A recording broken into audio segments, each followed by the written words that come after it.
কেমন আছো সবাই? তোমরা আশা করি সবাই ভালো আছো আর আমরাও ভালো আছি। তো আমার চ্যানেলে তোমাদেরকে সবাইকে ওয়েলকাম। তো বন্ধুরা, আজকে আমি বানাচ্ছি চিকেন। দাঁড়াও, তোমাদেরকে আমি দেখাচ্ছি।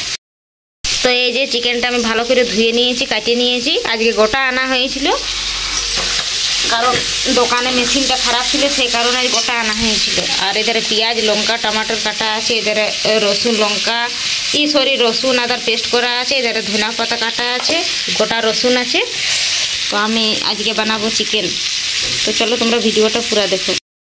বন্ধুরা, আমি এই যে পেঁয়াজ গরম তেলে দিয়ে দিয়েছি, পেঁয়াজ আর কাঁচা লঙ্কা, ধনিয়া পাতা, জিরা, ফোড়ন। তো এগুলো আমি ভালো করে আগে ভাজে নিই, তারপরে চিকেনটা দেবো।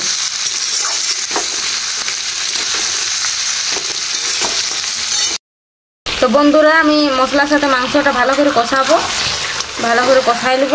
তারপরে এবারে তোমাদেরকে আমি শেষ পর্যায়ে দেখাবো কালারটা কীরকম আসবে। ঠিক আছে বন্ধুরা, এই যে দেখো আমার মাংসের ফাইনাল লুক। এই যে দেখতে পাচ্ছ, আমি আজ মাংসটা একটু ঝোল করে বানাচ্ছি। তার কারণ হচ্ছে মাংস ঝোল করে বানাচ্ছি, তার কারণ হচ্ছে আজকে আমরা ডাল বানাই নাই। আর সে কারণে আর অনেক দিন থেকে ঝোল খাই নাই, মাংসের ঝোল। তো অনেক দিন থেকে মাংসের ঝোল খাই নাই, সে কারণে আর কি, কারণ আমাদের ঘরে ঝোল কেউ খাইতেই চায় নাই। আর মাংস হলে আমরা ডাল মানে বানাই। তো আজকে বানাই নেই, তার কারণ হচ্ছে আমার অনেক ঝোল পছন্দ, আর আমাদের ঘরের কেউ ঝোল খায় না। তো মা বলে তোমার নিজের পছন্দের মতো বানাও, ঝোল বানাবে তো ঝোল বানাও, কষা বানাবে তো কষা বানাও। সে কারণে আজ আমি ঝোলই বানাচ্ছি, আজ ডাল বানাই নেই। তো যাই হোক বন্ধুরা, ভিডিওটা যদি ভালো লাগে তো please like, comment, share and subscribe করে দিবে। জানি না বন্ধুরা আমি ভিডিও কীরকম দিচ্ছি না দিচ্ছি, তোমাদের কেমন লাগছে। ভিডিওর মধ্যে যদি আমি কিছু ভুল বলেও থাকি তো প্লিজ আমাকে ক্ষমা করে দিও।